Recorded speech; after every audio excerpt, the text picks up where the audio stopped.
Hello dear subscribers, welcome back to my YouTube channel. Dear subscribers, in this video I am going to explain the 5 marks the second question. Examination point of view ಗೆ ಬಹಳಷ್ಟು important ಇರತಕ್ಕಂತ ಪ್ರಶ್ನೆಗಳು ಯಾವ್ಯಾವುದಿದೆ ಅದರ ಬಗ್ಗೆ study ಮಾಡ್ತಕ್ಕಂತ ಒಂದು ಸರಣಿಯನ್ನು ಬಿಡ್ತಾ ಇದ್ದೀನಿ. ಇದು ಅದರಲ್ಲಿ ಮೂರನೇ ವಿಡಿಯೋ. ಯಾರು ಫಸ್ಟ್ ಟೈಮ್ ಈ ವಿಡಿಯೋ ನೋಡ್ತಾ ಇದ್ದೀರೋ ದಯವಿಟ್ಟು ಆ ಹಿಂದಿನ ವಿಡಿಯೋಗಳನ್ನು ಕೂಡ ನೋಡಿ. ಪ್ಲೇ ಲಿಸ್ಟ್ಗೆ ಹೋದರೆ ನಿಮಗೆ ಸಿಗುತ್ತೆ. ನೀವು ಪ್ಲೇ ಲಿಸ್ಟ್ಗೆ ಓಪನ್ ಮಾಡಿದರೆ ಅಲ್ಲಿ FM ಅಂತೇಳಿ ಫೈನಾನ್ಷಿಯಲ್ ಮ್ಯಾನೇಜ್ಮೆಂಟ್ ಅಂತ ಇರ್ತದೆ. ನೀವು ಅದನ್ನ ಕ್ಲಿಕ್ ಮಾಡಿದ್ರೆ ನನ್ನ ಎಲ್ಲ ವೀಡಿಯೋಗಳು FMಗೆ ಸಂಬಂಧಪಟ್ಟಂತೆ ಡಿಸ್ಪ್ಲೇ ಆಗ್ತಾ ಹೋಗ್ತದೆ. ಫೈನ್. ಈಗ 5 ಮಾರ್ಕ್ಸಿಗೆ ಮೊದಲನೇದಾಗಿ ನಾವೇನೇ ನೋಡ್ಕೋಬೇಕು, ಫ್ಯೂಚರ್ ವ್ಯಾಲ್ಯೂ, ಪ್ರೆಸೆಂಟ್ ವ್ಯಾಲ್ಯೂ ಮತ್ತು ಆ್ಯನಿಟಿ ಮತ್ತು ಪೇ ಬ್ಯಾಕ್ ಪೀರಿಯಡ್ ನೋಡ್ಕೊಳ್ಬೇಕು ಅಂತ ಹೇಳಿತ್ತು, ಹೌದಲ್ವಾ? ಮತ್ತು ಅದರ ಮೇಲೆ ಕ್ಲಾಸನ್ನು ಕೂಡ ಹಿಂದಿನ 2 ವೀಡಿಯೋದಲ್ಲಿ ಮಾಡಿದ್ದೀನಿ. ಅದನ್ನು ಬಿಟ್ಟರೆ ಮತ್ತೆ 5 ಮಾರ್ಕ್ಸಿಗೆ ಯಾವುದು ಕೇಳ್ತಾರೆ ಅಂತಂದರೆ ಕಾಸ್ಟ್ ಆಫ್ ಕ್ಯಾಪಿಟಲ್ ಮತ್ತು cost of debenture, cost of debenture ಮತ್ತು ಕಾಸ್ಟ್ ಆಫ್ ಪ್ರಿಫರೆನ್ಷಿಯಲ್ ಕ್ಯಾಪಿಟಲ್ ಇದನ್ನು ನೋಡ್ಕೊಳ್ಬೇಕು. ಕಾಸ್ಟ್ ಆಫ್ ಡಿಬೆಂಚರ್ ಕ್ಯಾಪಿಟಲ್ಲು ಒಂದು, ಕಾಸ್ಟ್ ಆಫ್ ಡಿಬೆಂಚರು ಅದನ್ನಾದರೂ ಕೇಳ್ಬೋದು, ಅಥವಾ ಕಾಸ್ಟ್ ಆಫ್ ಪ್ರಿಫರೆನ್ಷಿಯಲ್ ಕ್ಯಾಪಿಟಲ್ ಅದನ್ನಾದರೂ ಕೇಳ್ಬೋದು. ಅದರಲ್ಲಿ ಮೊದಲೇ ನೋಡ್ಕೊಳ್ಳೋಣ ಏನಂದರೆ cost of debenture. Calculation of cost of debenture ಮಾಡೋದು ಹೇಗೆ ಅಂತ ನೋಡೋದಾದರೆ ಇಲ್ಲಿ ನೀವಿಷ್ಟು ಫಾರ್ಮುಲಾ ನೆನ್ಪಿಟ್ಕೊಳ್ಬೇಕು. ಅಯ್ಯೋ ಇಷ್ಟೊಂದು ಫಾರ್ಮುಲಾನ ತಲೆ ಕೆಡಿಸ್ಕೊಳ್ಳೋಕೆ ಹೋಗಬೇಡಿ, ಭಾಳ ಸಿಂಪಲ್ ಆಗಿದೆ. ಅಂಥ ಹೃದಯಘಾತ ಮಾಡ್ಕೊಳ್ಳೋಂಥ ಏನು ಫಾರ್ಮುಲಾಗಳೇನೆ ಅಲ್ಲ ಅವು, ಭಾಳ ಸಿಂಪಲ್ ಆಗಿದೆ. ಸೊ ಇಲ್ಲಿ ಬಿಫೋರ್ ಟ್ಯಾಕ್ಸು ಮತ್ತು ಆಫ್ಟರ್ ಟ್ಯಾಕ್ಸು ಅನ್ನೋದು ಭಾಳ ಇಂಪಾರ್ಟೆಂಟ್ ಆಗ್ತದೆ. ಈಗ ಕಾಸ್ಟ್ ಆಫ್ ಡಿಬೆಂಚರ್ ಎಷ್ಟಾಗುತ್ತೆ, ಬಿಫೋರ್ ಟ್ಯಾಕ್ಸ್ ಆದರೆ ಏನು ಫಾರ್ಮುಲಾ ಇದೆ, ಆಫ್ಟರ್ ಟ್ಯಾಕ್ಸ್ ಆದರೆ ಏನು ಫಾರ್ಮುಲಾ ಇದೆ ಅನ್ನೋದನ್ನು ನಾವು ನೋಡ್ತಾ ಹೋಗೋಣ. ಓಕೆ, ಸೊ ಬಿಫೋರ್ ಕಾಸ್ಟ್ ಆದ್ರೇನು, ಆಫ್ಟರ್ ಕಾಸ್ಟ್ ಆದರೆ ಅಂದರೆ ಇಲ್ಲಿ ಡಿಬೆಂಚರ್ ಅಂದರೆ ಸಾಲಪತ್ರ ಅಂತ ಗೊತ್ತಿದೆ ಅಲ್ವಾ? ಡಿಬೆಂಚರ್ ಅಂದರೆ ಸಾಲಪತ್ರ. ಈಗ ಡಿಬೆಂಚರನ್ನು ನೀವು ಇಶ್ಯೂ ಮಾಡ್ತೀರಾ, ಎಷ್ಟು ಡಿಬೆಂಚರ್ ಇಶ್ಯೂ ಮಾಡ್ತೀರಾ ಅಂತಂದರೆ ಒಂದು 50,000 ರೂಪಾಯಿಗೆ ಬೆಲೆ ಬಾಳ್ತಕ್ಕಂಥ ಡಿಬೆಂಚರ್ಸ್ಗಳನ್ನು ನೀವು ಇಶ್ಯೂ ಮಾಡಿದ್ದೀರಾ ಅಂತ ತಿಳ್ಕೊಳ್ಳೋಣ. 50,000 ರೂಪಾಯಿಗೆ ಬೆಲೆ ಬಾಳ್ತಕ್ಕಂಥ ಡಿಬೆಂಚರ್ಸನ್ನು ನೀವು ಇಶ್ಯೂ ಮಾಡಿದ್ದೀರಾ ಅಂತ ಹೇಳಿದ್ರೆ ಆ 50,000ಕ್ಕೆ ಬೆಲೆ ಬಾಳ್ತಕ್ಕಂಥ ಡಿಬೆಂಚರ್ ಮೇಲೆ ಇಂಟ್ರೆಸ್ಟ್ ಒಂದು 10% ಇರುತ್ತೆ ಅಂತ ತಿಳ್ಕೊಳ್ಳೋಣ. ಒಂದು 10% ಇಂಟ್ರೆಸ್ಟ್ ಇರ್ತದೆ. ಮತ್ತು ಇನ್ಕಮ್ ಟ್ಯಾಕ್ಸು ಒಂದು 50% ಇರುತ್ತೋ, 30%, 40% ಅದು ಕೂಡ ಇರುತ್ತೆ. ಇವೆಲ್ಲವೂ ಕೂಡ ಇದರಲ್ಲಿ ಒಳಗೊಳ್ತದೆ.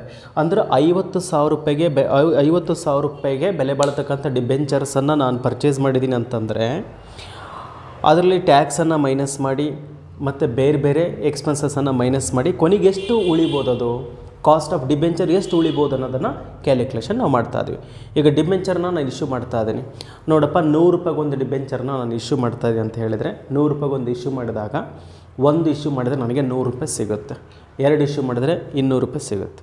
ಹಾಗೆ 1,000 ಇಶ್ಯೂ ಮಾಡಿದರೆ ನನಗೆ 1,000 ಇಶ್ಯೂ ಮಾಡಿದ್ರೆ 100 ರೂಪಾಯಿದಂಗೆ 1,00,000 ರೂಪಾಯಿ ಸಿಗುತ್ತೆ ಅಲ್ವಾ? ಒಂದು 500 ಇಶ್ಯೂ ಮಾಡಿದರೆ 50,000 ಸಿಗುತ್ತೆ. ಓಕೆ, 500 ಡಿಬೆಂಚರ್ಗಳನ್ನು ನಾನು ಇಶ್ಯೂ ಮಾಡಿದ್ದೀನಿ. ನನ್ನ ಕಂಪನಿಯನ್ನು ಡೆವಲಪ್ಮೆಂಟ್ ಮಾಡಲಿಕ್ಕೆ ನನಗೆ ದುಡ್ಡು ಬೇಕಾಗಿದೆ. ಆ ದುಡ್ಡನ್ನು ಏನು ಮಾಡ್ತೀನಿ, ಡಿಬೆಂಚರನ್ನು ಇಶ್ಯೂ ಮಾಡಿ ನಾನು ಕಲೆಕ್ಟ್ ಮಾಡ್ತೀನಿ ಅಂತ ಅನ್ನೋದಾದರೆ 500 ಡಿಬೆಂಚರನ್ನು ಇಶ್ಯೂ ಮಾಡಿದ್ದೀನಿ. ಒಂದು ಡಿಬೆಂಚರಿಗೆ 100 ರೂಪಾಯಿ ಅಂದರೆ 50,000 ರೂಪಾಯಿ ಬಂತು. ಆ್ಯಕ್ಚುಲಿ 50,000 ರೂಪಾಯಿ ಬರುತ್ತಾ ನನಗೆ? ಕಾಸ್ಟ್ ಆಫ್ ಡಿಬೆಂಚರ್ ಎಷ್ಟಾಗುತ್ತೆ ಅನ್ನೋದು ನೋಡ್ಕೊಳ್ಬೇಕಂದ್ರೆ ಆ 50,000ರಲ್ಲಿ ನಾನೇನು ಮಾಡ್ತಾ ಇದ್ದೀನಿ, ಒಂದು ಡಿಬೆಂಚರ್ನ ಇಶ್ಯೂ ಮಾಡಲಿಕ್ಕೆ ನನಗೆ 2 ರೂಪಾಯಿ ಖರ್ಚಾಗ್ತಾ ಇದೆ. 2 ರೂಪಾಯಿ ಒಂದು ಡಿಬೆಂಚರ್ ಇಶ್ಯೂ ಮಾಡಲಿಕ್ಕೆ ಅಡ್ವರ್ಟೈಸ್ಮೆಂಟ್ ಅದು ಇದೆಲ್ಲ ಮಾಡ್ಕೊಳ್ಬೇಕಲ್ಲ, ಬ್ರೋಕರೇಜ್ ಕೊಡಬೇಕು, ಅದಕ್ಕೆಲ್ಲ 2 ರೂಪಾಯಿ ಖರ್ಚಾಗುತ್ತೆ ಅನ್ನೋದಾದರೆ 500ಕ್ಕೆ ಎಷ್ಟಾಯಿತು, 1,000 ರೂಪಾಯಿ. ಅಂದರೆ 50,000ದಲ್ಲಿ ನಾನು 49,000 ರೂಪಾಯಿ ನಂದಾದಂಗೆ ಆಯಿತು. ಯಾಕಂದ್ರೆ 1,000 ರೂಪಾಯಿ ಖರ್ಚು ಮಾಡಿದ್ದೀನಿ ನಾನು, ಅದರ 49,000 ರೂಪಾಯಿ ಇಲ್ಲ ಆಯಿತು ಅಂತೇಳಿ. ಮತ್ತು ಅದರಲ್ಲಿ ಏನೋ ಡಿಸ್ಕೌಂಟ್ ಏನಾದ್ರು ಬಿಟ್ಟಿದ್ದರೆ, ಡಿಸ್ಕೌಂಟು ಎಷ್ಟು, ಒಂದು 10% ನಾನು ಡಿಸ್ಕೌಂಟ್ ಬಿಟ್ಟಿದ್ದೀನಿ ಅಂತಂದರೆ 90 ರೂಪಾಯಿ ಮಾತ್ರ ಸಿಗ್ತದೆ ನನಗೆ ಅಲ್ವಾ? ಒಂದು ಡಿಬೆಂಚರಿಗೆ 10 ರೂಪಾಯಿ ನಾನು ಡಿಸ್ಕೌಂಟ್ ಬಿಡ್ತಾ ಇದ್ದೀನಿ ಅಂತ ಅನ್ನೋದಾದರೆ 500 ಶೇಷಿಗೆ ಎಷ್ಟಾಯಿತು, 5,000 ರೂಪಾಯಿ ಬಿಡ್ತು. ಸೊ ಆ 5,000 ರೂಪಾಯಿ ಮೈನಸ್ ಆಯಿತು. ಅಲ್ಲಿಗೆ ನನಗೆ 44,000 ರೂಪಾಯಿ. ಮತ್ತು ಇನ್ಕಮ್ ಟ್ಯಾಕ್ಸು ಎಲ್ಲ ನೋಡಿ, ಈ ಥರ ಎಲ್ಲ ರಿಮೂವ್ ಮಾಡೋದನ್ನು ಡಿಡಕ್ಟ್ ಮಾಡಿ ಕೊನೆಗೆ ನನಗೆ ಡಿಬೆಂಚರಿಂದ ಎಷ್ಟು ಅಮೌಂಟ್ ಸಿಗುತ್ತೆ, that is the cost of debenture ಅಂತ ಹೇಳ್ತೀವಿ. ಆ ಕಾಸ್ಟ್ ಆಫ್ ಡಿಬೆಂಚರನ್ನು ಕ್ಯಾಲ್ಕುಲೇಷನ್ ಮಾಡಲಿಕ್ಕೆ ನಮಗೆ 2 ವಿಧಾನಗಳಿದೆ. ಒಂದು ಬಿಫೋರ್ ಟ್ಯಾಕ್ಸು, ಇನ್ನೊಂದು ಆಫ್ಟರ್ ಟ್ಯಾಕ್ಸು. ಗೌರ್ಮೆಂಟಿಗೆ ಆ ಡಿಬೆಂಚರ್ ಅಮೌಂಟ್ ಮೇಲೆ ಟ್ಯಾಕ್ಸ್ ಕಟ್ಟೋಕ್ಕಿಂತ ಮುಂಚೆ ಕ್ಯಾಲ್ಕುಲೇಷನ್ ಮಾಡೋದು ಹೇಗೆ, ಅದಾದಮೇಲೆ ಕ್ಯಾಲ್ಕುಲೇಷನ್ ಮಾಡೋದು ಹೇಗೆ, ಆಫ್ಟರ್ ಟ್ಯಾಕ್ಸ್ ಕ್ಯಾಲ್ಕುಲೇಷನ್ ಮಾಡೋದು ಹೇಗೆ, ಬಿಫೋರ್ ಟ್ಯಾಕ್ಸ್ ಕ್ಯಾಲ್ಕುಲೇಷನ್ ಮಾಡೋದು ಹೇಗೆ ಅಂತ ನಾವು ನೋಡ್ಕೊಳ್ಬೇಕಾಗುತ್ತೆ. ಪ್ರಾಬ್ಲಮಲ್ಲಿ ಹೇಳಿರ್ತಾರೆ. ಇಷ್ಟ ನೋಡಿ, 3 ಫಾರ್ಮುಲಾ ಇದೆ. At par, at premium, at discount ಅಂತೇಳಿ. ಇದು ಬಿಫೋರ್ ಟ್ಯಾಕ್ಸ್ ಆದರೆ. ಆಫ್ಟರ್ ಟ್ಯಾಕ್ಸಲ್ಲೂ ಕೂಡ at par, at premium, at discount ಅಂತ ಅಲ್ಲೂ ಕೂಡ ಬರ್ತದೆ. ಇಲ್ಲಿ ಬಿಫೋರ್ ಟ್ಯಾಕ್ಸು, ಅದು ಆಫ್ಟರ್ ಟ್ಯಾಕ್ಸು. ಫಾರ್ಮುಲಾ ಏನು ಅಟ್ ಪಾರ್ ಅಂದರೆ ಒಂದು ಡಿಬೆಂಚರ್ನ ಬೆಲೆ 100 ರೂಪಾಯಿ ಇದ್ದರೆ ನಾನು 100 ರೂಪಾಯಿದಂಗೆ ಮಾರಾಟ ಮಾಡ್ತೀನಿ ಅಂತಂದರೆ ಅದನ್ನು ಅಟ್ ಪಾರ್ ಅಂತ ಕರೀತಾ ಇದ್ದಾರೆ. 100 ರೂಪಾಯಿ ಇದೆ, ಅದಕ್ಕೆ 10 ರೂಪಾಯಿ ಸೇರಿಸಿ ನಾನು ಮಾರಾಟ ಮಾಡ್ತೀನಿ ಅಂತಂದರೆ ಅದನ್ನು ಪ್ರೀಮಿಯಮ್ ಅಂತ ಕರೀತಾ ಇದ್ದಾರೆ. ಅಟ್ ಪ್ರೀಮಿಯಮ್ ಅಂತೇಳಿ 100 ರೂಪಾಯಿ ಫೇಸ್ ವ್ಯಾಲ್ಯೂ 100 ರೂಪಾಯಿ, ಅದಕ್ಕೆ ಮತ್ತೆ 10 ರೂಪೀಸ್ ಆ್ಯಡ್ ಮಾಡ್ತಾ ಇದ್ದೀನಿ, ಅದು ಡಿಬೆಂಚರ್ ಇಶ್ಯೂಡ್ ಅಟ್ ಪ್ರೀಮಿಯಮ್ ಅಂತ ಕರೀತಾ ಇದ್ದಾರೆ. ಆಗ ಕ್ಯಾಲ್ಕುಲೇಷನ್ ಏನು ಬರುತ್ತೆ, ಅದೇ ಡಿಬೆಂಚರ್ ಎಷ್ಟಿದೆ 100 ರೂಪೀಸ್ ಇದೆ, ನನ್ನ ಕಂಪನಿ ಅಂತ ಡೆವಲಪೆಡ್ ಏನೋ ಆಗಿಲ್ಲ, ಯಾರೂ ಇಷ್ಟಪಡೋದಿಲ್ಲ ತೊಗೊಳಕ್ಕೆ, ಅವಾಗ ಏನು ಮಾಡ್ತೀನಿ ನಾನು, ನನ್ನ ಕಂಪನಿ ಡಿಬೆಂಚರ್ಸ್ಗೆ ಡಿಮ್ಯಾಂಡ್ಸ್ ಭಾಳ ಕಡಿಮೆ ಇದೆ ಅಂದಾಗ ನಾನು ಡಿಸ್ಕೌಂಟಲ್ಲಿ ಕೊಡ್ತೀನಿ ನಾನು, ಹೌದಲ್ವಾ. 10 ರೂಪಾಯಿ ಕಡಿಮೆನೇ ಕೊಡಪ್ಪ ನೀನು ಅಂತಂದರೆ 90 ರೂಪಾಯಿ ಆಯಿತು. ಅದನ್ನು ಡಿಬೆಂಚರ್ಸ್ ಇಶ್ಯೂಡ್ ಅಟ್ ಡಿಸ್ಕೌಂಟ್ ಅಂತ ಕರೀತಾರೆ. ಡಿಬೆಂಚರ್ಸ್ ಇಶ್ಯೂಡ್ ಅಟ್ ಡಿಸ್ಕೌಂಟ್ ಅಂತಂದರೆ 10 ರೂಪಾಯಿ ಕಡಿಮೆ ಮಾಡೋದು. ಡಿಬೆಂಚರ್ ಇಶ್ಯೂಡ್ ಅಟ್ ಪ್ರೀಮಿಯಮ್ ಅಂತಂದರೆ ಒಂದು ಸರ್ಟನ್ ಅಮೌಂಟನ್ನು ಆ್ಯಡ್ ಮಾಡಿಬಿಟ್ಟು ಫೇಸ್ ವ್ಯಾಲ್ಯೂಗಿಂತ ಅಡಿಷ್ನಲ್ ಅಮೌಂಟನ್ನು ಏನು ಮಾಡೋದು, ಕೊಡೋವಂಥದ್ದು. ಅಟ್ ಪಾರ್ ಅಂತಂದರೆ ಫೇಸ್ ವ್ಯಾಲ್ಯೂ ಎಷ್ಟಿದನೋ ಅಷ್ಟಕ್ಕೆ ಕೊಡೋವಂಥದ್ದು. ಫೇಸ್ ವ್ಯಾಲ್ಯೂ ಎಷ್ಟಿದನೋ ಅಷ್ಟಕ್ಕೆ ಕೊಟ್ಟರೆ ನಂದು ಕಾಸ್ಟ್ ಆಫ್ ಕ್ಯಾಪಿಟಲನ್ನು ಎಷ್ಟು ನಾನು ಕಲೆಕ್ಟ್ ಮಾಡ್ಕೊಳ್ಬೋದು ಅನ್ನೋದಕ್ಕೆ KD = I/P × 100. ಅಟ್ ಪಾರ್ ಅಂತ ಬಂದಾಗ ನೆನ್ಪಿಟ್ಕೊಳ್ಳಿ, KD ಅಂತಂದರೆ ಕಾಸ್ಟ್ ಆಫ್ ಡಿಬೆಂಚರ್ ಅಂತ ಅರ್ಥ. Cost of debenture = I/P. Sir cost of debenture ಅಂದರೆ CD ತೊಗೋಬೇಕಾಗಿತ್ತು, KD ಯಾಕೆ ತೊಗೊಂಡಿದ್ದಾರೆ ಅಂತ ಅನ್ನೋದಾದರೆ ನೋಡಿ, ನಾವಿಲ್ಲಿ KDನೇ ತೊಗೊಳಿದ್ವಿ, ಯಾಕಂದರೆ ಗ್ರೀಕ್ ಲೆಟ್ರನ್ನು ಯೂಸ್ ಮಾಡಿದ್ದಾರೆ, ಹಾಗಾಗಿ ಅದನ್ನು ತೊಗೊಳ್ತೀವಿ. So cost of debenture = interest divided by P × 100 ಅಂತೇಳಿ. Interest divided by net proceeds. P ಅಂತಂದರೆ ನೆಟ್ ಪ್ರೊಸೀಡ್ಸ್ ಅಂತ. ನಾನು ಮತ್ತು ಫಾರ್ಮುಲಾದಲ್ಲಿ ಬಂದಾಗ ಅದನ್ನು ಕ್ಲಿಯರಾಗಿ ಹೇಳ್ತೀನಿ. ಓಕೆ, ನಾವು ಫಸ್ಟ್ ಫಾರ್ಮುಲಾ ನೋಡ್ಕೊಳ್ಳೋಣ. ಅಟ್ ಪಾರ್ ಅಂತ ಬಂದಾಗ KD = I/P × 100. Cost of debenture = interest divided by net proceeds × 100 at par ಆದಾಗ. ಅಟ್ ಪ್ರೀಮಿಯಮ್ ಬಂದಾಗ ಏನೂ ಚೇಂಜ್ ಇಲ್ಲ, ಎಲ್ಲ ಫಾರ್ಮುಲಾ ಸೇಮು, ಪ್ಲಸ್ ಪ್ರೀಮಿಯಮ್ ಸೇರುತ್ತೆ. ಪ್ರೀಮಿಯಮ್ ಬಂದಾಗ ಅಂದರೆ cost of debenture KD = interest divided by net proceeds plus premium × 100. ಇದಕ್ಕೇನು ವ್ಯತ್ಯಾಸ ಇದೆ ಅಂಥ ವ್ಯತ್ಯಾಸ ಇಲ್ಲ, ಪ್ಲಸ್ ಪ್ರೀಮಿಯಮ್ ಸೇರಿಕೊಂಡಿದೆ. ಡಿಸ್ಕೌಂಟ್ ಬಂದಾಗ ಮೈನಸ್ ಡಿಸ್ಕೌಂಟು, ಪ್ರೀಮಿಯಮ್ ಬಂದಾಗ ಪ್ಲಸ್ ಪ್ರೀಮಿಯಮ್ಮು, ಪ್ರೀಮಿಯಮ್ ಅಂದರೆ ಎಕ್ಸ್ಟ್ರಾ ಅಮೌಂಟು, ಡಿಸ್ಕೌಂಟ್ ಬಂದಾಗ ಮೈನಸ್ ಡಿಸ್ಕೌಂಟನ್ನು ಹಾಕಿ ನೋಡಿ. At discount when the debentures are issued at discount, at ಡಿಸ್ಕೌಂಟಲ್ಲಿ ಇಶ್ಯೂ ಮಾಡಿದಾಗ KD = I/P minus discount × 100. That's it ಅಲ್ವಾ. ಇದು ಟ್ಯಾಕ್ಸ್ಗಿಂತ ಮುಂಚೆ ಅಟ್ ಪಾರಲ್ಲಿ, ಅಟ್ ಪ್ರೀಮಿಯಮಲ್ಲಿ, ಅಟ್ ಡಿಸ್ಕೌಂಟಲ್ಲಿ ಕ್ಯಾಲ್ಕುಲೇಷನ್ ಮಾಡೋದು ಹೇಗೆ ಅಂತ ಗೊತ್ತಾಯಿತು. ಸಿಮಿಲರ್ಲಿ ಆಫ್ಟರ್ ಟ್ಯಾಕ್ಸ್ ಬಂದಾಗ ಏನು ಮಾಡ್ತೀರಿ, ಆಫ್ಟರ್ ಟ್ಯಾಕ್ಸ್ ಬಂದಾಗ ಅಲ್ಲೂ ಕೂಡ ಏನು ವ್ಯತ್ಯಾಸ ಇಲ್ಲ. ಆಫ್ಟರ್ ಟ್ಯಾಕ್ಸ್ ಇದ್ದಾಗ ಅಟ್ ಪಾರಲ್ಲಿ ಕ್ಯಾಲ್ಕುಲೇಷನ್ ಮಾಡ್ತೀರಾ, KD ಅಂತಂದರೆ cost of debenture = interest divided by P × 1 - T × 100. ಇದಕ್ಕೆ ಏನು ವ್ಯತ್ಯಾಸ ಇದೆ ನೋಡಿ, I/P 1 - T ಮಾತ್ರ ಆ್ಯಡ್ ಆಗಿದೆ.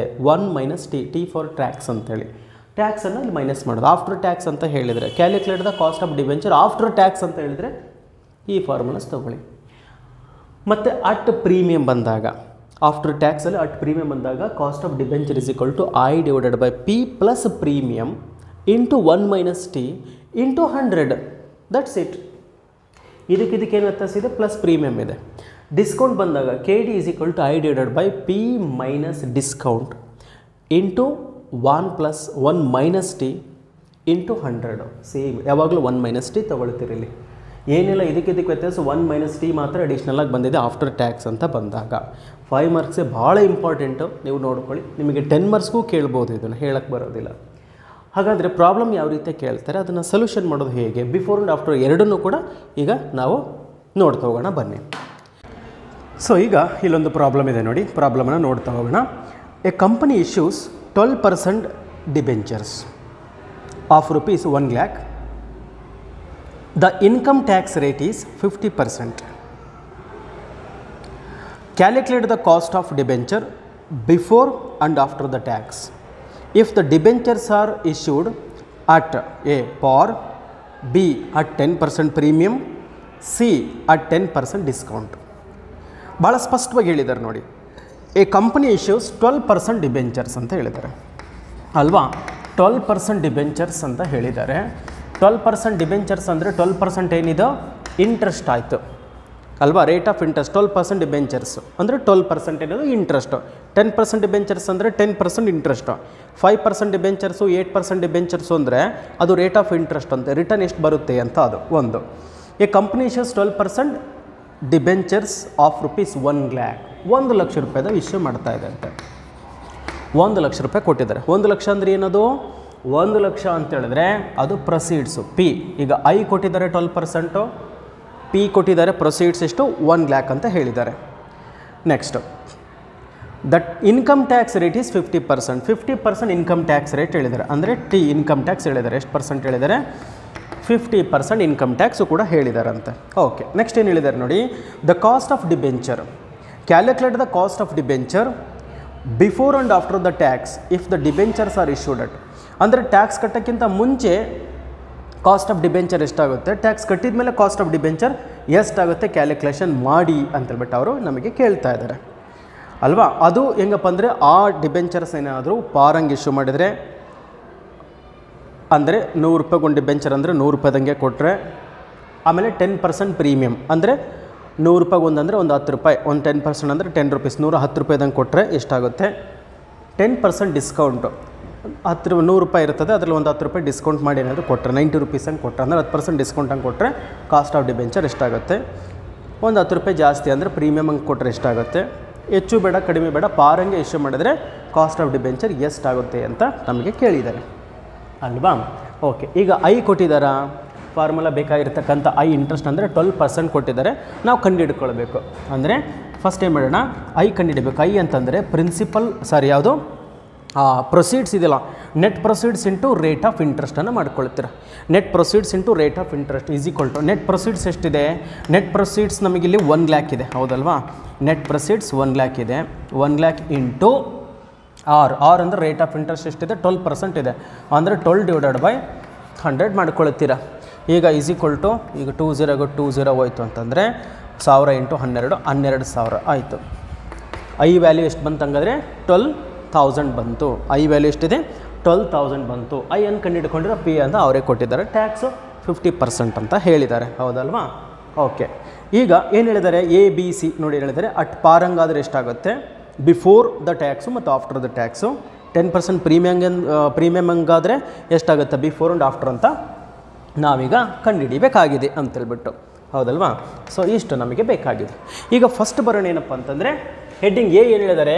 Cost of debenture when issued at ಪಾರ್ ಅಲ್ವಾ. ಪಾರಂಗೆ ಇಶ್ಯೂ ಮಾಡಿದಾಗ ಏನಾಗುತ್ತೆ ಅಂತ ನಾವು ನೋಡೋಣ ಅಲ್ವಾ. ಇಶ್ಯೂಡ್ ಅಟ್ ಪಾರ್ ಅಂತ ನೋಡೋಣ.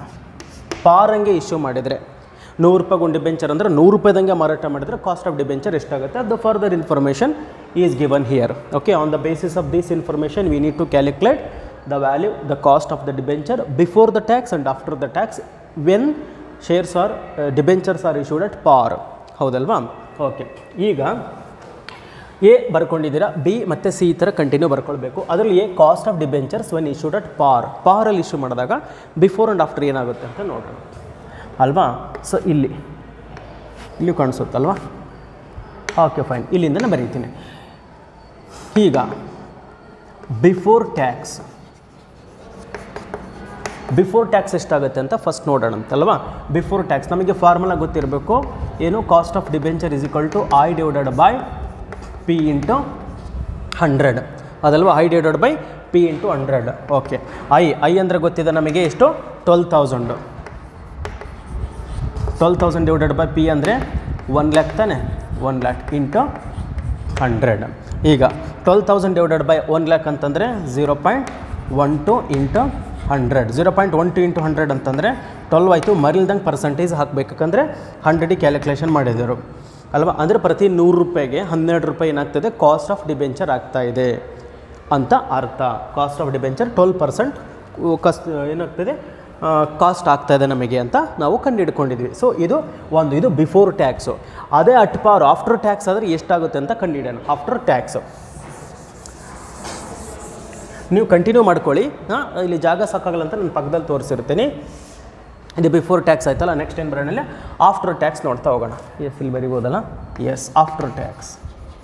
ಓಕೆ, ಆಫ್ಟರ್ ಟ್ಯಾಕ್ಸ್ ಅಂತ ನೋಡಿದಾಗ ಫಾರ್ಮುಲಾ ಏನು ಬರುತ್ತೆ ನಿಮಗೆ ಗೊತ್ತಿದೆ. So cost of debenture is equal to I divided by P into 1 minus T into 100 ಅದಲ್ಲ. ಅದಕ್ಕೆ ಏನು ವ್ಯತ್ಯಾಸ ಇದೆ?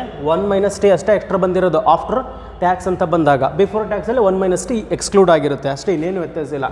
ಈಗ ಈಸ್ ಈಕ್ವಲ್ ಟು ಐ ಅಂದರೆ ಗೊತ್ತಿದೆ 12,000 ಹೌದಲ್ವಾ, 12,000 ಡಿವೈಡೆಡ್ ಬೈ ಪಿ ಅಂದರೆ ಪ್ರೊಸೀಡ್ಸ್ ಎಷ್ಟಿದೆ 1 ಲ್ಯಾಕ್ ಇದೆ.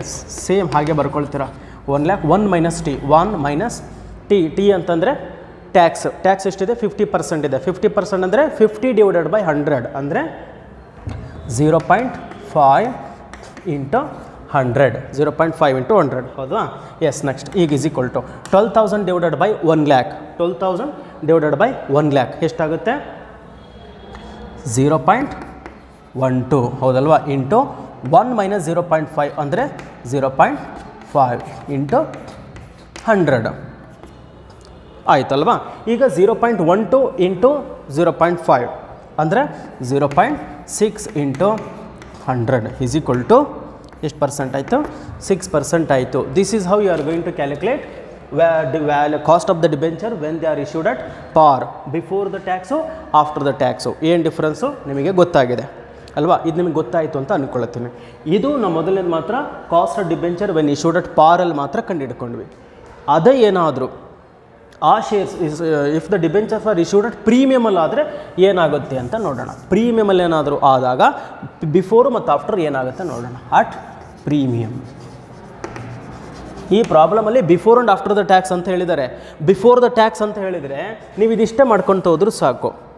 ಆಫ್ಟರ್ ದ ಟ್ಯಾಕ್ಸ್ ಅಂತಂದರೆ 1 ಮೈನಸ್ ಟಿ ಎಲ್ಲ ಫಾರ್ಮುಲಾಗೆ ಹಾಕೊಂಡು ಹೋದ್ರೂ ಸಾಕು. ಇಲ್ಲಿ ಬಿಫೋರ್ ಆ್ಯಂಡ್ ಆಫ್ಟರ್ ಎರಡೂ ಹೇಳಿರೋದ್ರಿಂದ ನಾವು ಎರಡೂ ಕೂಡ ಮಾಡ್ತಾ ಇದ್ದೀವಿ, ಪ್ರತಿಯೊಂದಕ್ಕೂ ಎರಡೆರಡು ಮಾಡ್ತಾ ಇದ್ದೀವಿ.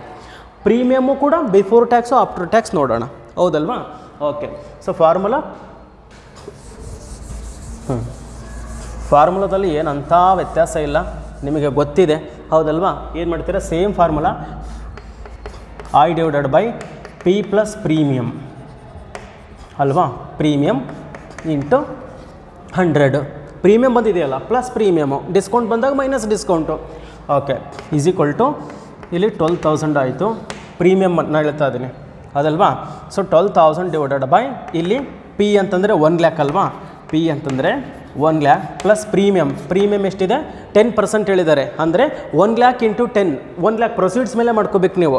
1 ಲ್ಯಾಕ್ ಇಂಟು 10 ಬೈ 100 ಅಂದರೆ 10,000 ರುಪೀಸ್ ಆಯಿತು. 10,000 ಇಂಟು 100 ಎಸ್ ಹೌದಲ್ವಾ. ಈಗ 12,000 divided by 1 lakh 10,000 into 100. So 12,000 divided by 1 lakh 10,000 into 100. ಈಗ 12,000 ಡಿವೈಡೆಡ್ ಬೈ 1 ಲ್ಯಾಕ್ 10,000 ಮಾಡಿದಾಗ ಎಷ್ಟಾಗುತ್ತೆ 0.11 ಇಂಟು 100. 0.11 ಇಂಟು 100 ಅಂತಂದರೆ ಅಲ್ಲಿಗೆ 11% ಆಯಿತು ಹೌದಲ್ವಾ. ಸೊ 11% ನೋಡ್ತಾ ಇದ್ದೀರ ಬಿಫೋರ್ ದ ಟ್ಯಾಕ್ಸ್ ಇದು. ನೆಕ್ಸ್ಟ್ ಈಗ ಆಫ್ಟರ್ ದ ಟ್ಯಾಕ್ಸ್ ನಾವು ನೋಡೋದಾದರೆ ಇದು before the plus premium. Okay 12,000 divided by P plus P ಅಂದರೆ ಪ್ರೊಸೀಡ್ಸ್ ಮತ್ತು ಪ್ರೀಮಿಯಮ್ ಎಷ್ಟಾಯ್ತದು 1 ಲ್ಯಾಕು 1 ಲ್ಯಾಕ್ ಪ್ಲಸ್ ಪ್ರೀಮಿಯಮ್ ಅಂದರೆ 10% ಅಂದರೆ 1 ಲ್ಯಾಕ್ ಇಂಟು 10 ಬೈ 100 10,000 ಆಯಿತು. Yes 10,000 into 1 minus 0.5 1 minus T ಅಂದರೆ 0.5 ತಾನೆ ಟ್ಯಾಕ್ಸು.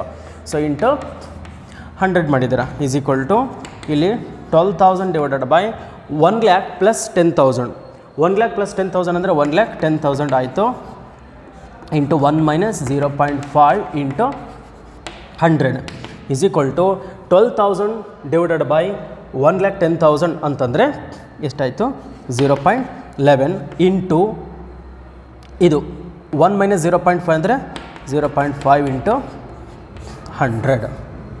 ಈಗ 0.11 ಇಂಟು 0.5 ಅಂತಂದರೆ ಎಷ್ಟು ಬಂತು 0.55 ಇಂಟು 100.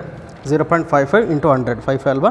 ಎಸ್ ಇಂಟು 100 ಮಾಡಿದಾಗ 5.5%.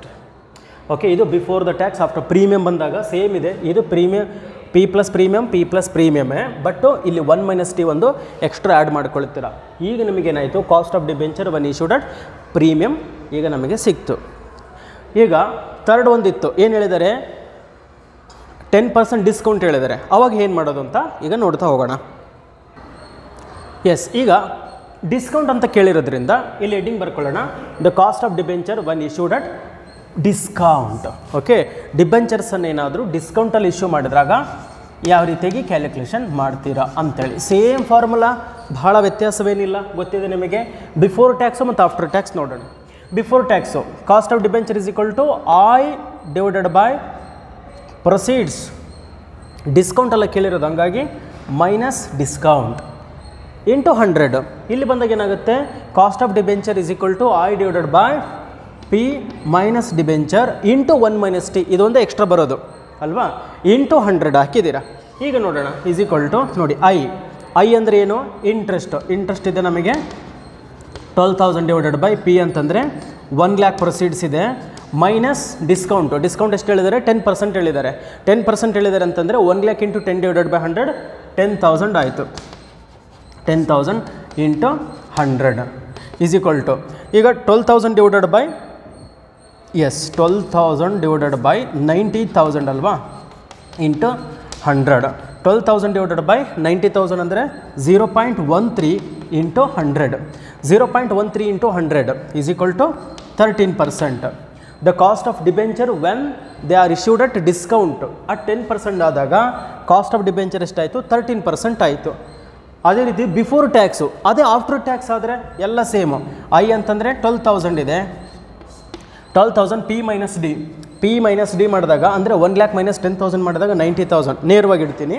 ಓಕೆ, 90,000 ಇಂಟು 1 ಮೈನಸ್ ಟಿ ಅಂದರೆ ಏನು, ರೇಟ್ ಆಫ್ ಟ್ಯಾಕ್ಸ್ 0.5. 50% ಅಂದರೆ 50 ಡಿವೈಡೆಡ್ ಬೈ 100 ಮಾಡಿದ್ರೆ 0.5 ಬಂತು. ಸೊ 0.5 ಹಾಕಿದ್ದೀರಾ. So into 100. ಈಗ 12,000 ಡಿವೈಡೆಡ್ ಬೈ 90,000 ಅಂದರೆ 0.13 ಇಂಟು, ಅಥವಾ ಬ್ರಾಕೆಟ್ ಯಾವುದಾದ್ರು ತೊಗೊಳ್ಳಿ, 1 ಮೈನಸ್ 0.5 ಅಂತಂದರೆ 0.5 ಇಂಟು 100 ಈಸ್ ಈಕ್ವಲ್ ಟು, ಈಗ 0.13 ಇಂಟು 0.5, 0.13 ಇಂಟು 0.5 ಅಂತಂದರೆ ಎಷ್ಟು ಬಂತು, 6.5 ಅಲ್ವಾ, ಇಂಟು 100 ಅಂತಂದರೆ 0.65 ಇಂಟು 100 ಅಂತಂದರೆ 6.5%. ಇದು before and after when they are issued at discount. ಹೀಗೆ ನಾವು ಡಿಬೆಂಚರ್ಸ್ಗಳ ಅಂದರೆ ಕಾಸ್ಟ್ ಆಫ್ ಡಿಬೆಂಚರನ್ನು ಕಂಡುಹಿಡಲಿಕ್ಕೆ ಇಷ್ಟು ಫಾರ್ಮುಲಾಸ್ಗಳನ್ನು ಅತ್ಯಂತ ಸುಲಭವಾಗಿ ನಾವು ಬಳಕೆ ಮಾಡ್ತಾ ಇದ್ದೀವಿ. ಸೊ ಇದು ನಿಮಗೆ ಗೊತ್ತಾಯಿತು ಅಂತ ನಾನು ಭಾವಿಸ್ತಾ ಇದ್ದೇನೆ. ಈಗ ಇನ್ನೊಂದು ಪ್ರಾಬ್ಲಮ್ ನೋಡ್ತಾ ಹೋಗೋಣ. ನೋಡಿ, ಈಗ ಪ್ರಾಬ್ಲಮ್ ಏನು ನೋಡಿದಾರಲ್ಲ, ಆ ಪ್ರಾಬ್ಲಮಲ್ಲಿ ಯಾವುದೇ ಎಕ್ಸ್ಪೆನ್ಸಸ್ಸನ್ನು ಕೊಟ್ಟಿಲ್ಲ, ನೇರವಾಗಿ ಇಂಟ್ರೆಸ್ಟ್ ಕೊಟ್ಟಿದ್ದಾರೆ, ಮತ್ತು ಪ್ರೊಸೀಡ್ಸ್ ಕೊಟ್ಟಿದ್ದಾರೆ, ಮತ್ತು ಟ್ಯಾಕ್ಸು ಕೂಡ ಕೊಟ್ಟಿದ್ದಾರೆ. ಬಿಫೋರ್ ಆ್ಯಂಡ್ ಆಫ್ಟರ್ ಕ್ಯಾಲ್ಕುಲೇಷನ್ ಮಾಡಿ ಅಂತ ಹೇಳಿದರು ಅಲ್ವಾ. ಈಗ ಇಲ್ಲೊಂದು ಪ್ರಾಬ್ಲಮ್ ಇದೆ ನೋಡಿ, ಇಲ್ಲೇನು ಹೇಳಿದ್ದಾರೆ, a company issues ₹2 lakh 8% debentures of ₹100 each, for which the company will have to issue the following expenses: underwriting commission 2%, brokerage 1%, printing and other expenses 2,000 ಅಂತ ಹೇಳಿದ್ದಾರೆ. ಸೊ ಇನ್ನೊಂದ್ಸಲ ಪ್ರಾಬ್ಲಮನ್ನು ಕ್ಲಿಯರಾಗಿ ಅರ್ಥ ಮಾಡ್ಕೊಳ್ಳೋಣ. A company issues 2 lakh 8% debentures. ಒಂದು company ಅನ್ನುವಂಥದ್ದು 2 lakh ರೂಪಾಯಿದವು 8%ನಂತಹ ಡಿಬೆಂಚರ್ಸ್ಗಳನ್ನು issue ಮಾಡಿದ್ದಾರೆ. ಒಂದಕ್ಕೆ ₹100 ಅಂತೆ. ₹100 ಒಂದು ಡಿಬೆಂಚರ್ಸನ್ನು ಒಟ್ಟು 2 ಲಕ್ಷ ರೂಪಾಯಿದವು ಕೊಟ್ಟಿದ್ದಾರಂತೆ. ಸೊ ನಮಗೇನೇನು ಸಿಕ್ಕಿದೆ ಇಲ್ಲಿ, ಪಿ ಸಿಕ್ಕಿದೆನಾ? ಎಸ್, ಪಿ ಸಿಕ್ಕಿದೆ. ಪ್ರೊಸೀಡ್ ಸಿಕ್ಕಿದೆ ಎಷ್ಟಂದರೆ 2 ಲಕ್ಷ ರೂಪಾಯಿ ಸಿಕ್ಕಿದೆ. ಮತ್ತು ಇಂಟ್ರೆಸ್ಟು ಕೂಡ ಕೊಟ್ಟಿದ್ದಾರೆ ಎಷ್ಟಂತೆ, 8% ಇಂಟ್ರೆಸ್ಟ್ ಅಂತ ಹೇಳಿದ್ದಾರೆ ಅಲ್ವಾ. ₹100 ಒಂದು ಅಂತೆ, ಅದನ್ನ ಇಗ್ನೋರ್ ಮಾಡೋಣ. ₹100 ಒಂದು ಅಂತ ನಮಗೆ ಟೋಟಲ್ ಪ್ರೊಸೀಡ್ಸ್ ಎಷ್ಟು ಅಂತ ಬೇಕು, 2 ಲಕ್ಷ ರೂಪಾಯಿದು ಇಶ್ಯೂ ಮಾಡಿದ್ದಾರೆ. For which the company will have to issue the following expenses. ಅದಕ್ಕೆ ಕಂಪನಿ ಕೆಳಗಿನ ಕೆಲವೊಂದು ಎಕ್ಸ್ಪೆನ್ಸಸ್ಸನ್ನು ಬೇರ್ ಮಾಡ್ತಾ ಇದೆ. ಏನು? ಅಂಡರ್ ರೈಟಿಂಗ್ ಕಮಿಷನ್ 2% ಕೊಡ್ತಾ ಇದೆ. ಕೆಲವು ಎಕ್ಸ್ಪೆನ್ಸಸ್ಸನ್ನು ಮೈನಸ್ ಮಾಡಬೇಕಲ್ಲ ನಾವುಗಳು ಅಲ್ವಾ. ಮೈನಸ್ ಅಂಡರ್ ರೈಟಿಂಗ್ ಕಮಿಷನನ್ನು ಮೈನಸ್ ಮಾಡಬೇಕು. ಮತ್ತೇನಂತೆ, ಬ್ರೋಕರೇಜ್ ಅಂತೆ, ಬ್ರೋಕರೇಜನ್ನು ಮೈನಸ್ ಮಾಡಬೇಕು. ಅದ್ರ ಜೊತೆಗೆ ಏನಪ್ಪ ಅಂದರೆ ಪ್ರಿಂಟಿಂಗ್ ಆ್ಯಂಡ್ ಅದರ್ ಎಕ್ಸ್ಪೆನ್ಸಸ್ ಅದನ್ನು ಕೂಡ ಅವಿಷ್ಟು ಮೈನಸ್ ಮಾಡಿದಾಗ ನಮಗೆ ನೆಟ್ ಪ್ರೊಸೀಡ್ ಸಿಗುತ್ತೆ ಅಲ್ವಾ. 2 lakh ಪ್ರೊಸೀಡ್ಸ್ ಇದೆ, ಈ ಎಕ್ಸ್ಪೆನ್ಸಸ್ ಏನಾದರೂ ಕೊಟ್ಟರೆ ಅದನ್ನು ಮೈನಸ್ ಮಾಡಿ ಮೇಲೆ ಪಿ ತೊಗೊಳ್ಳಿ ಸಿಗುತ್ತೆ ನಮಗೆ. ಓಕೆ, ಎಸ್, ಇಷ್ಟ ಕೊಟ್ಟಿರೋದು ಅಲ್ವಾ. ಹಾಗಾದರೆ ಫಸ್ಟು ನಾವು ಪಿ ಸಿಕ್ಕಿಲ್ಲ ನಮಗೆ, ಇದು ಟೋಟಲ್ ಪ್ರೊಸೀಡ್ಸು, ನಮಗೆ ನೆಟ್ ಪ್ರೊಸೀಡ್ಸ್ ಬೇಕು. ಹೀಗಿದ್ದಾಗ ಫಸ್ಟು ನೆಟ್ ಪ್ರೊಸೀಡ್ಸನ್ನು ಕಂಡುಹಿಡ್ಕೊಳ್ಳೋಣ ಅಲ್ವಾ. Net proceeds, so calculation of net proceeds ಅಂತ ಬರ್ಕೊಳ್ತಾ ಇದ್ದೀನಿ. So calculation of net proceeds ಅಂತ ತಗೊಂಡು, okay, calculation of net proceeds ಅಂತ ಬರ್ಕೊಂಡು ಈಗೇನು ಮಾಡೋಣ ಅಂತಂದರೆ ಕಾಸ್ಟ್ ಫಸ್ಟ್ ಏನಿದೆ ಇದು ಗ್ರಾಸ್ ಪ್ರೊಸೀಡ್ಸ್ ಕೊಟ್ಟಿದ್ದಾರೆ ಹೌದಲ್ವಾ. ಸೊ ಗ್ರಾಸ್ ಪ್ರೊಸೀಡ್ಸ್ ಎಷ್ಟಿದೆ ಅಂತ ಬರ್ಕೊಳ್ಳೋಣ. ಸೊ ಗ್ರಾಸ್ ಪ್ರೊಸೀಡ್ಸ್ ಎಷ್ಟಿದೆ, 2 ಲಕ್ಷ ರೂಪಾಯಿ ಇದೆ ಅಲ್ವಾ. ಗ್ರಾಸ್ ಪ್ರೊಸೀಡ್ಸ್ 2 ಲಕ್ಷ ರೂಪಾಯಿ ಇದೆ, ಅದರಲ್ಲಿ ಮೈನಸ್ ಮಾಡ್ತಾ ಹೋಗೋಣ ಹೌದಲ್ವಾ. ಲೆಸ್ ಏನೇನು ಲೆಸ್ ಮಾಡ್ತಾ ಹೋಗೋಣ, ಅಲ್ಲಿ ಅಂಡರ್ ರೈಟಿಂಗ್ ಕಮಿಷನ್ ಕೊಟ್ಟಿದ್ದಾರೆ ಹೌದಲ್ವಾ. ಸೊ ಅಂಡರ್ ರೈಟಿಂಗ್ ಕಮಿಷನ್ ಒಂದು ಅಂಡರ್ ರೈಟಿಂಗ್ ಕಮಿಷನ್ನು, ಎರಡನೇದಾಗಿ ಬ್ರೋಕರೇಜ್ ಅಂತ ಹೇಳಿದ್ದಾರೆ ಅಲ್ವಾ. ಬ್ರೋಕರೇಜು ಕೂಡ ಮೈನಸ್ ಮಾಡಬೇಕು. ನೆಕ್ಸ್ಟು ಲಾಸ್ಟಿಗೆ ಕೊಟ್ಟಿದ್ದಾರೆ ಪ್ರಿಂಟಿಂಗ್ ಆ್ಯಂಡ್ ಅದರ್ ಎಕ್ಸ್ಪೆನ್ಸಸ್ ಅಂತ ಹೇಳಿದ್ದಾರೆ. ಪ್ರಿಂಟಿಂಗ್ ಆ್ಯಂಡ್ ಅದರ್ ಎಕ್ಸ್ಪೆನ್ಸ್ ಆ ಮೂರನ್ನು ಕೂಡ ಮೈನಸ್ ಮಾಡೋಣ. ಈಗ ಅಂಡರ್ ರೈಟಿಂಗ್ ಕಮಿಷನ್ ಎಷ್ಟು ಹೇಳಿದ್ದಾರೆ, ಅಂಡರ್ ರೈಟಿಂಗ್ ಕಮಿಷನ್ 2% ಹೇಳಿದ್ದಾರೆ. ಅಂದರೆ ಪ್ರೊಸೀಡ್ಸ್ ಮೇಲೆ 2 ಲಕ್ಷ ಇದೆಯಲ್ಲ, ಆ 2 ಲಕ್ಷದ ಮೇಲೆ. ಸೊ ಇಲ್ಲಿ 2 ಲಕ್ಷ ಇಂಟು 2/100, 20ಗೆ 20 ಕ್ಯಾನ್ಸಲ್ ಮಾಡೋಣ. ಇಲ್ಲಿ 2000 ಇಂಟು 2 ಅಂದರೆ 4000 ರೂಪಾಯಿ ಮೈನಸ್ ಮಾಡಬೇಕು. ಅಷ್ಟೇನಾ? ಇಲ್ಲ, ಅದ್ರ ಜೊತೆ ಮತ್ತೇನು ಮೈನಸ್ ಮಾಡಬೇಕು, ಬ್ರೋಕರೇಜ್ ಎಷ್ಟಂದರೆ 1% ಹೇಳಿದ್ದಾರೆ ಒಂದಲ್ವಾ. ಎಸ್ 1% ಹೇಳಿದ್ದಾರೆ. ಅಂದರೆ ಈ 2 ಲಕ್ಷದ ಮೇಲೆ 2 ಲಕ್ಷ ಇಂಟು 1/100 ಅಂತಂದರೆ ಅದು 2000 ರೂಪಾಯಿ ಆಯಿತು ಅಲ್ವಾ. ಆಯಿತು. Next printing and other expense ನೇರವಾಗಿ ಅಮೌಂಟೇ ಹೇಳ್ಬಿಟ್ಟಿದ್ದಾರೆ. ಎಷ್ಟಂತೆ 2000 ರೂಪಾಯಿ ಆಯಿತು. ಈಗ ಈ 2 ಲಕ್ಷದಲ್ಲಿ 2 + 4 + 4 ಅಂದರೆ 8000. 2 ಲಕ್ಷದಲ್ಲಿ 8000ನ ನಾವೀಗೇನು ಮಾಡೋಕ್ಕೂ ಮೈನಸ್ ಮಾಡೋಣ. ಅವಾಗ ಎಷ್ಟು ಬರುತ್ತೆ, 1,92,000 ಬಂತು. ಕಾಣಿಸ್ತದಿಲ್ಲ? ಎಸ್, 1,92,000 ಬಂತು. ಈ 1,92,000 ಏನದು ನೆಟ್ ಪ್ರೊಸೀಡ್ಸ್. 1,92,000 ಇದೆಯಲ್ಲ, ಅದು ನೆಟ್ ಪ್ರೊಸೀಡ್ಸ್ ಆಯಿತು. ಅಂದರೆ ಈಗ ಪಿ ವ್ಯಾಲ್ಯೂ ನಮಗೆ ಸಿಕ್ತು. ಈಗ ಫಾರ್ಮುಲಾ ಅಪ್ಲೈ ಮಾಡೋಣ ನಾವು ಅಲ್ವಾ, ಸಿಕ್ತು.